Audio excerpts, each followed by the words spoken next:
All right, Sportskeeda MMA here, Bangkok, Thailand, head of ONE Fight Night 23. I'm with Nico Carrillo, the king of the north. He's back in action against Saemapetch Fairtex Saturday morning, Lumpini Stadium. Nico, how are you feeling going into this fight? Amazing, never better. If I'm not ready now, I'll never be ready. You've been finishing your camp up in Phuket at Bang Tao, I believe. How was that experience? Amazing. Since I've been coming to Thailand, since I was 15, I've always done my fight camps in Bangkok. And now going to Phuket to do a fight camp has made me realise what have I been doing. It's a better environment for professional athletes, I believe. Recovery, food, etc., etc. A little more expensive though? Honestly, I'm not You sure. get enough bonuses to cover it. Hopefully that 50k one tomorrow, or maybe a double. Who knows? Who knows, 100k maybe for another knockout. You're making a habit of those. A lot of people are talking about you being the favourite here. Do you see it that way? Yes.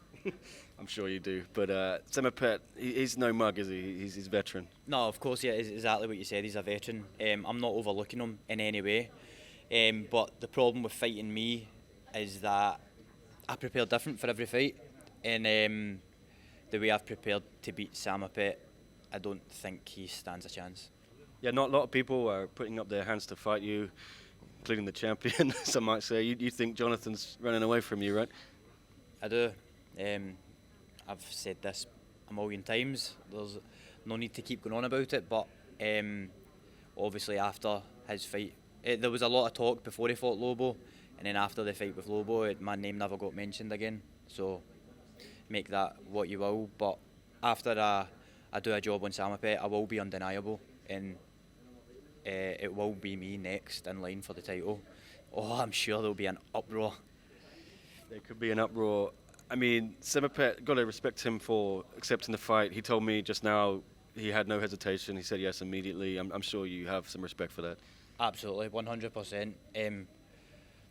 I mean, like you said, Saemapetch's a veteran of the game. He's been in here with everybody. He's got it across the line with some amazing contenders, not with others. But yeah, hats off to him, because I believe I'm like the boogeyman of the division. And like you said yourself, you're not blind. Everybody can see that a lot of people are not putting their hands up to fight me. And Saemapetch did with no hesitation. So that at the end of the day, fighters fight, and Saemapetch's clearly a fighter. I agree with that. But I did speak to Jonathan Haggerty a few weeks ago when he just got to Samui to start his camp for Superlek, and he's obviously got that fight in September, and then he seems to be keen on defending the kickboxing belt after that. He was telling me against Wei Ray. So feels like he's not in a rush to get to you if you win this fight. Him winning that kickboxing belt was the best thing that ever happened to him, because now whatever happens with him in Superlek, he's got an excuse not to defend against me right away. So I need to go defend against my kickboxing title against lesser opponents than me. Yeah, I don't have much more to say about it. What would you do if he does delay? Will you just take another fight? Are you happy to stay active? I need to stay active. I believe that you have not seen even close to the best of Nico Carrillo yet. I'm only 25 years old, and I believe that I've not entered my prime years yet. I don't even think I'm close to it. Maybe close, getting close in a few years, but I don't think I've hit my prime, not even close to that. So it's important for me to stay active, but I'm in a hard place now where I'm number one. I can't keep defending my number one spot. It's not fair. Now that doesn't happen. When you're number one, you fight for the title next. So if he, I know he isn't going to want to defend against me. So I'm not sure. It's a tricky question. I don't really know what's next for me after this if he doesn't defend, because I might need to go up to featherweight, beat somebody up over there. I might need to go over to kickboxing, beat some of the guys up. I don't know, but I need to stay active. That's important for a young fighter. Yeah, what is the plan long term? Is it featherweight, or you think you can stay at bantamweight? I know your nutritionist Peters, he says it's not that much of a struggle for you to stay here, and he's confident you can remain around for a while. Are you happy to stay? Absolutely. I'm not struggling to make weight or anything like that.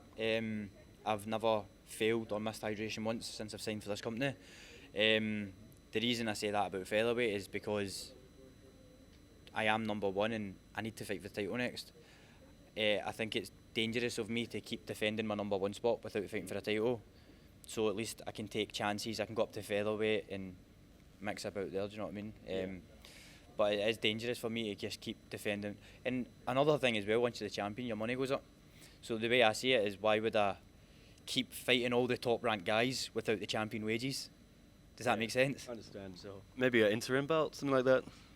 Listen, as long as there's gold around my waist, I would want the real thing. But how would the interim belt work? Do you know what I mean? Like, I think you get the purse bump up, so that's good. Oh well, talk to me then.